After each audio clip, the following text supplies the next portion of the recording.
Inkuru nziza ya Yezu Kristo nk'uko twayandikiwe na Yohani Mweranda. Nahazwa Mukama.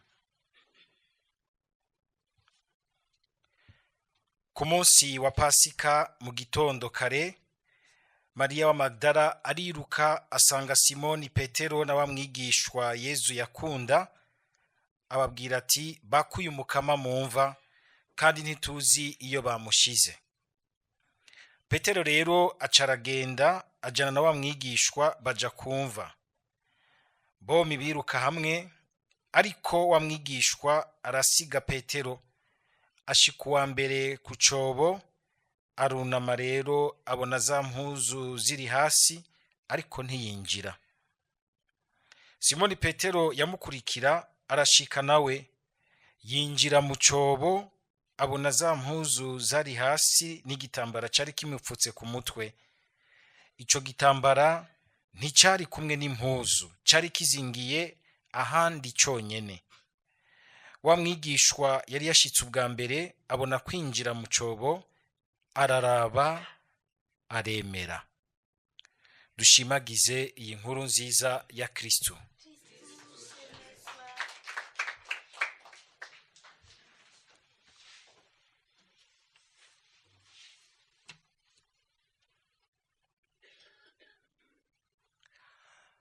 Uyu munsi turiko turibuka uyu mutumwa w'Imana, uyu Yohani Mweranda.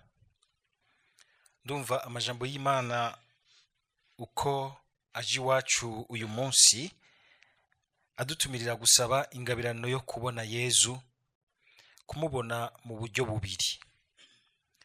Ubwa mbere kumubona mu mushinge wo kumubona neza, kumubonesha amaso y'ukwemera. Kumubonesha amaso y'ukwemera. Iyo duheje kumubonesha amaso y'ukwemera, aho ni mu ntambuko ya kabiri, tugaheza tukagabana n'indi ngabirano nyene umukama duha, kumubona nk'uri kumwe natwe, tukamukabakaba. Ego si kumubona twebwe kumbure n'amaso yacu, kumubona mu bintu akora mu buzima bwacu. Naho nyene bigaruka muri ya ntambuko ya mbere, kubitahuza amaso y'ukwemera. Turashobora kubona ibintu bimwe twese twakanuye amaso maremare, ariko batubaza bati we wabonye iki? Uyu gasanga avuze ibi. Nko ngaha mw'iradiyo twese dukanura ku bintu bimwe. Ngaho uje kubaza nka jewe ugasanga ndabibonamwo ibintu vy'ukwemera. Ugiye kubaza coordinateur acabona nk'amafaranga, kuko ategerezwa kubeshaho iradiyo. Turiko tubona ikintu kimwe. Uko kubona kumwe bigaca vyuzuza ikintu kimwe. Wagenda kubaza uwundi nawe ngaha akakubwira ati ndabonamwo ikiganiro kinoboye neza nokuramo. Wabaza Clovis akavuga ati yo harimwo video nziza yovamo. Wabaza Joanita ati twoshira kwa amashugwe hajya byo coca kiboneka neza. Umwe wese ugasanga hari ukungene Yezu ashobora kumwigirika ibintu, akamwumvisha nk'ikintu, bivuye vyose muri iyo ngabirano y'ukwemera. Nuko mwumvise na Petero na Yohani mu nkuru nziza, wumva umenga bose bari ku kintu kimwe, ariko bose ntibafise ingabirano yo guca bakibona kumwe. Ukamenga Petero mu kucumva mu bukuru bwiwe, kuko murazi yuko Yezu yaramugize umukuru mu bandi, hari ivyo adashoka aca yumva n'ingoga. Ariko Yohani muri rwa rukundo rumutuma yumva yegeranye gose mu mutima na Yezu, arashobora kubona akamenyetso gato akanyaruka kwemera. Tugire Kristo. Aha tuca twumva yuko twese hari ingabirano dukeneye gusaba umukama akayidushiramwo tukayiyumvamo. Murumvise ingene ngaha Yohani yiyita ngo n'umwigishwa Yezu yakunda. Wenyene arumva ko akundwa na Yezu. Ubwo urumva uremera neza ko akundwa na Yezu. Iyo uhuye n'umuntu yumva yuko adakundwa na Yezu, ari umukristo, wamuca usanga umenga n'umukristo ari triste. Atari kumenga umukristo akundwa na Yezu aca agenda aratwenga 30 nanga yose ukayabona hanze, sivyo. oya si ivyo. Mugabo umwumvise mu mutima, ingene avuga, ingene ahagarara imbere y'abandi, ingene ashobora no guhagarara imbere y'ibintu by'ibibazo biteye ubwoba, ukabona yuko yumva ko hariho umuntu amukunda muhagarikiye, adahugumbwa, utamenga ni isafuriya ishushe irimwo amarike. Ukumva ko ari umuntu atekanye, nta kimutera ubwoba ku buryo bw'uko usanga umengana umuntu yama ari muri stress, agendera mu gitesi c'8, sinzi ko hari imodoka irakwiza ibitesi 8. Kuko yumva ati ndaremye, afise ico twita l'assurance intérieure, kuko agira ati ndazi ko hariho umuntu ankunda, kandi mbere ankunda gusumbya nuko je nibaza ko nikunda. Ico kintu kirahambaye. Umaze guhura n'abantu bamaze kumva ko bakundwa n'umukama, n'abantu usanga baca batekana, naho mboza yogira iti ngenda bamanukireko. Mboza murayizi, kugo rusozi mubona hariya hejuru. Nayo gira iti ngenda bamanukireko, kagira iti wewe ukungana kose naho tumanukirako, dufise Imana ihambaye kugusumbya. Umuntu akarema. Umuntu akarema. Hariho ibintu twagiye turacamo hano mu radio, ukabona yuko mukamba agomba bagira ati reka kwizigira ubwa mbere ibintu mufise, banza mwizigira uwo mukorera, banza muremeshwe n'uwo mukorera, murabe ingene ibindi aheza akabikora mugatangara. Mugabo bisaba amaso y'ukwemera, bisaba amaso y'ukwemera. Ngira nti aha rero dusabe kumwe na Yohani, Yezu adushiremwo iyo ngabirano y'ukumva ko adukunda. Mwumvise kandi umaze kumva yuko akundwa na Yezu, usanga umenga hari ibintu binyaruka gutahurika n'ingoga muri we. Muze muri abantu bakundana baratahurana. Mbere n'igihe ukunda nk'umuntu gashika no mu bantu usanga umenga ntibamukunda, bariko baramurandagura, bamutererana, bamugaragura, bamuvuga nabi, wowe urumva kubabaye, ukagerageza mbere no kumupfuka kuko umukunda, ukanyaruka kumva ingene uwawe bitameze neza, uranyaruka kumva neza mu rukundo. Gasanga urukundo ruguha mbere uburyo bwinshi bwo gushobora kumva ibintu. Ahantu hari urukundo rw'ibintu cyangwa abantu, inzira zuguruka imbere yabo ni nyinshi, kandi ugutahura bikanyaruka, n'ugutahurana bikanyaruka. Murumvise ingene Yohani na Petero bose bashika ku ruhafu rumwe ku vyabaye bimwe, mugabo Yohani akanyaruka kubona kemera, muga Petero bigateba. Nico gituma no mu bukuru no mu zindi ngabirano zose twama dukenera iyo ngabirano nyamukuru iziryosha, ikazibera umuryoha n'ubukomezi bwazo, ingabirano y'urukundo, kunyaruka kumva ibintu mu rukundo rwa Yezu. Kubera iki Petero kumbure biteba? Petero yararavye, araraba ivyo bimenyetso, nta na kimwe yumvisemwo bukwe na bukwe, ariko ngo Yohana araraba aremera, kandi ngo yanyarutse aramusiga.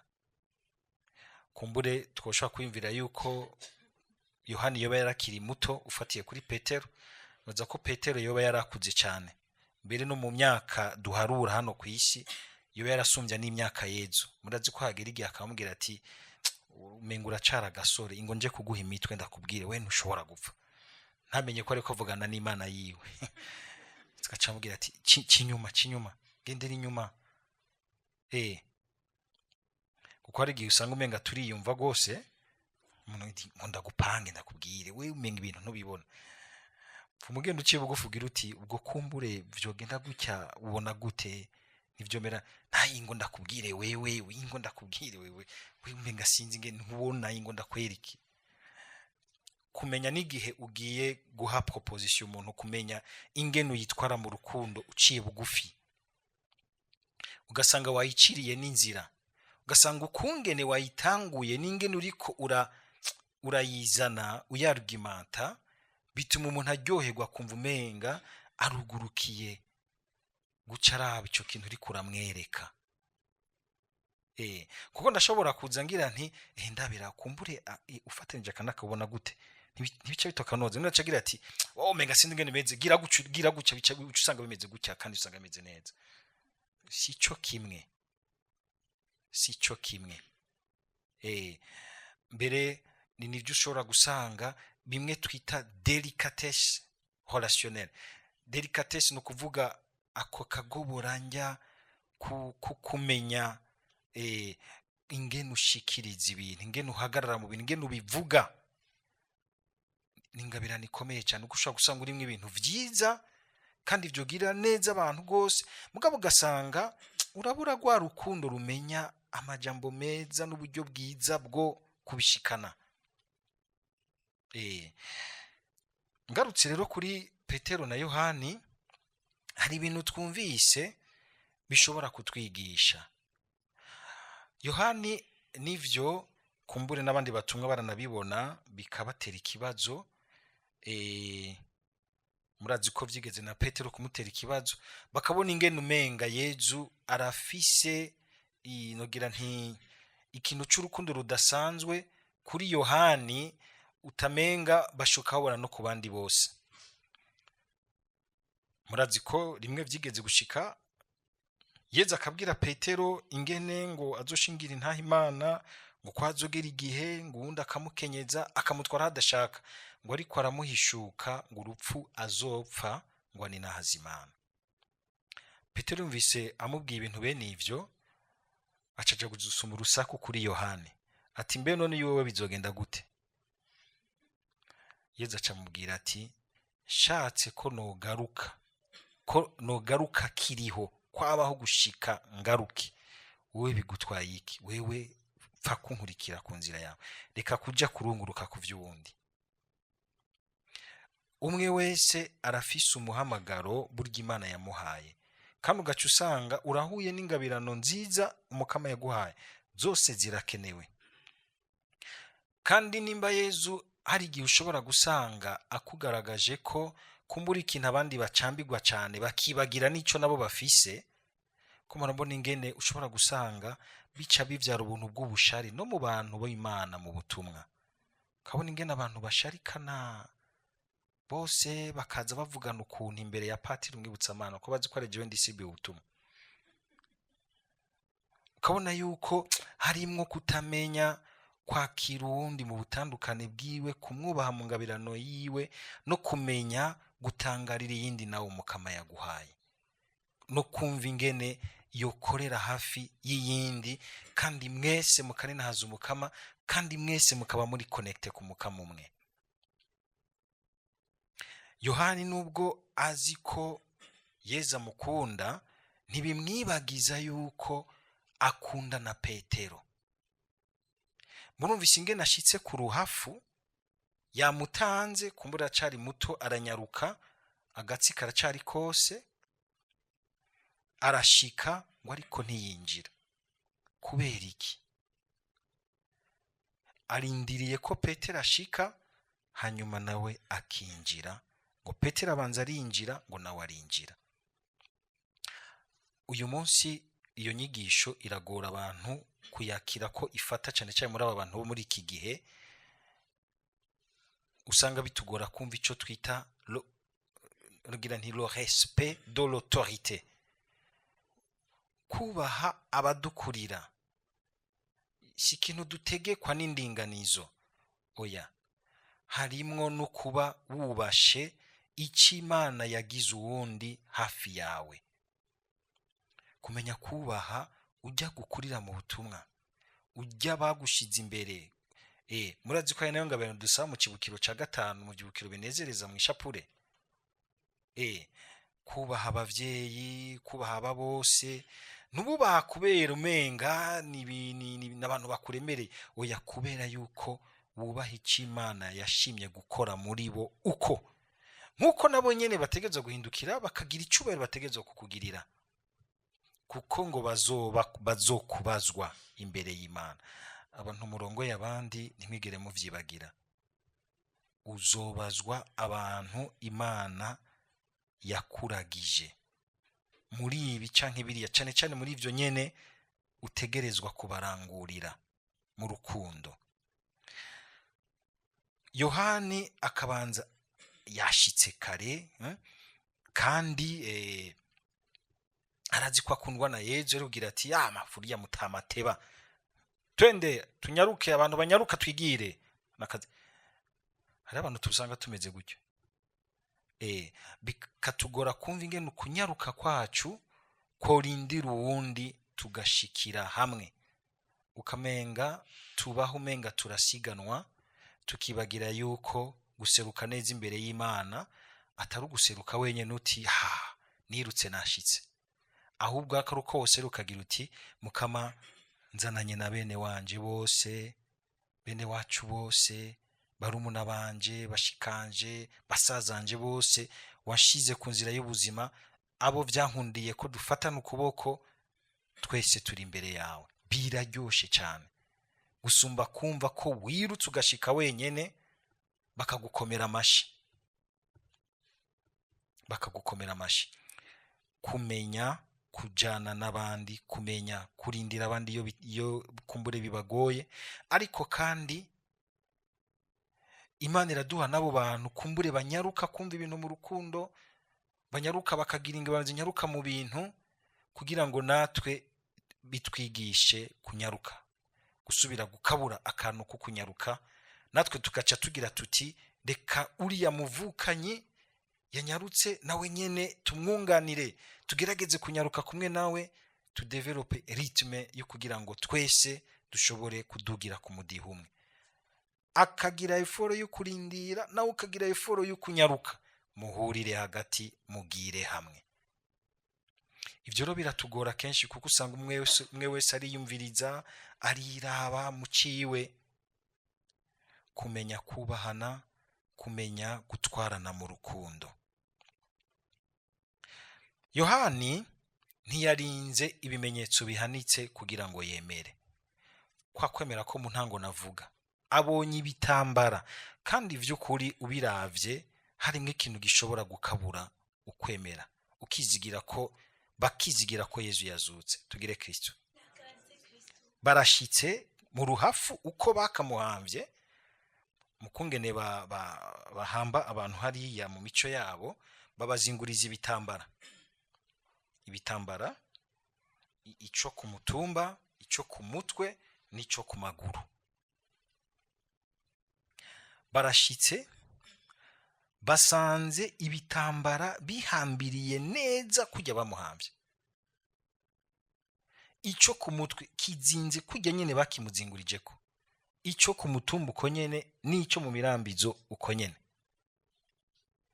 Murazi ko akizuka habanje kuza inkuru yo kuri WhatsApp y'igihuha ivuga iti bamwivye, kandi itanzwe n'imvaho abari bamucunze b'abasirikare, kubera iki babahaye ibifaranga vyinshi, genda muvuge ko bamwivye.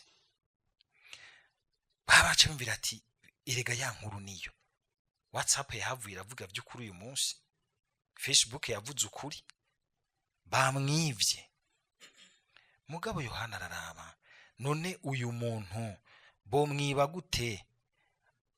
Bakamutwara ari gusa bamwivye, nawe kandi bariko biba banyarutsa, bari kumuterura n'ibitambara. None batwaye barabanje ho naho bari kumuhamburura, bari gusanga ibitambara bisabagiye. Mugabo kujya nyene bivuga ingene Yezu mu kuzuka ntiyazutse nka kujya kwa Lazaro. Muri Lazaro azutse ngo yaje afise ibiremo bikimuhambire bamuhamvyemo. Yezu acababwira ati ni mu muhamburure mureke agenda.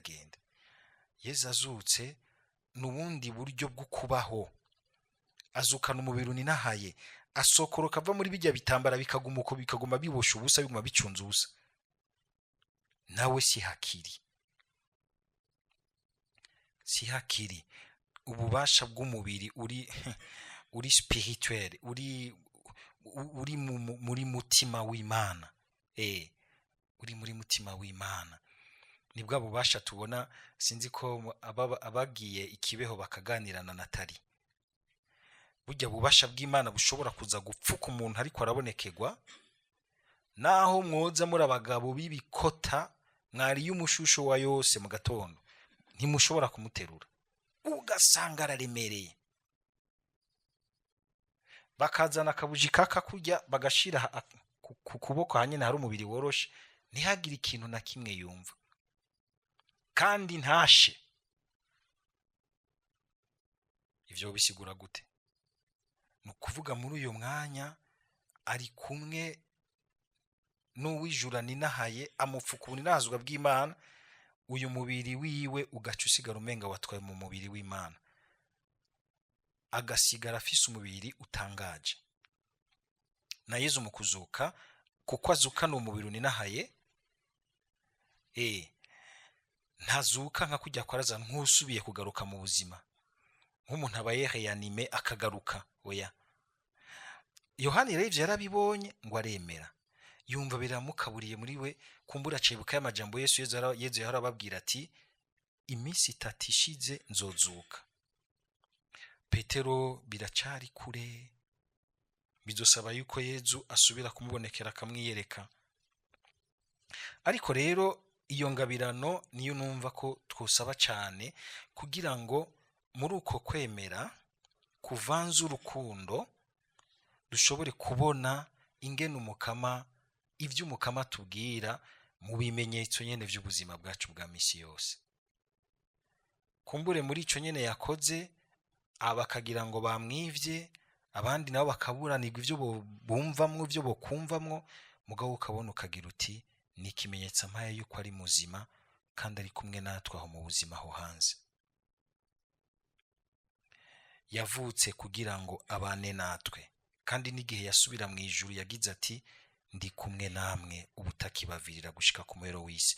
N'ubu aguma duha ibimenyetso muri ibi bintu bito bito by'ubuzima bwacu bwa misi yose, ku buryo bw'uko mu kumenya kubibona mu kwemera ukabitahuzwa n'urukundo, ukabibamwo mu rukundo, Yezu ugashobora kumubona mu buzima bwawe bwa misi yose, ugashobora no kubwira uti abandi uti iyi ngo ndababwira ico nabonye, ico nanje nakora koye, ico nagizemo experience, iki niki ndamaze kubona yamabigira ukunuku abikunda ukunuku. Ibi navyo ntibikwira mu mutima wiwe, kuko umaze kubona ingene agenda arakubwira. Tumusabe natwe aho kumbure twumva dukeneye kumubona, ngo adufashe gutahura mu kwemera mu rukundo, ngo dushobore kwakira ibintu mu rukundo, tubiyemwo mu rukundo rwiwe, abidushoboze, kuko urwo rukundo sindemanwa n'ingabirano Imana yitangira. Rube mu ngabirano zindi zacu zose, iz'ubukuru, iz'ubusukuku canke kuriya, iz'ubwenge bwo mwishure canke ubuhinga bwose bwo gutunganya ibintu, izo kurongora abandi, izo guhanura abandi, izo ego, izo nyene zose zuzura urukundo, kugira ngo natwe tumubone dushobore no kumubwira abandi tuti twamubonye uku. Amen.